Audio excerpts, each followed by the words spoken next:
Nivoava amin'ny ampahany olana ho an'ny federasiona malagasy ny baolina kitra ny amin'ny natanterahana ny lalao iaonan'ny ekipa nasionaly malagasy ivoiriana antoamasina ny 17 novambra lalao andro faha-efatra amin'ny fifanintsanana ny amin'ny tompon-daka ny Afrika ny taona 2024 araka ny loharano vaovao iray avy ao amin'ny FMF dia nahazo fahazoan-dalana manokana higadona eto Madagascar ny delegasiona ivoiriana anatanteraka io fiaonana io tsy tokony tombona itsony araka izany iain'ny federasiona ivoiriana mikasika ny fikatona ny sistany Madagascar izay nahatonga azy angataka ny anaovana ny lalao any Abidjan ihany na any Ghana fa raha milamina ny an'ny ekipa ivoiriana dia mbola manjavozavo kosa ny fahatongavan'ny ekipa malagasy eto an-tanindrazana aorian'ny lalao mandroso atao any Abidjan mbola tsy nivaly hatreto ny fangatahana sidina manokana fa raha ny voalaza dia zotra arabarotra tsotra mankany Addis Abeba no mety andehanan'ny ekipa malagasy avy eo izy no handray zotra mankany Nosbe ary avy any Nosbe indray no anainga ho any Toamasina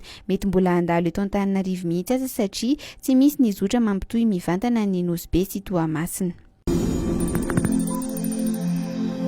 Nanomboka ny alatsinainy teo dia ny Hihamafy indray ny fitsirihana ireo olona tsy manao aron-tava raha nitatra navoaka ny polis-pirenena androany alarobia dia Nahatratra 420 ireo olona tratra sy ny arany sazy noho ny tsy fanarahana ny fitsipika araka ny fiamptam-baovao avy amin'ny polis-pirenena dia nasaina nanadio ireny faritra misy ny birom-panjakana ireny ireo olona ireo izay tsy nahazo fitaovana fanadiovana kosa dia nasaina ny karakara-bozaka amin'ireny faritra maitso ireny toa ihany koa anefa ny nitsimpina taratasy sy fonon-tsakafo eny amin'ny lalambe fandehanan'ny mpandeha tongotra eny araka ny fanambarana nataon'izy ireo. Nanambara ny polis-pirenena fa ilaina ny fahatongavan-tsaina ny tsirairay hiaro ny tenany sy ny manodidina azy mba tsy hiverena ny fahasairanana izay efa niainana teo aloha.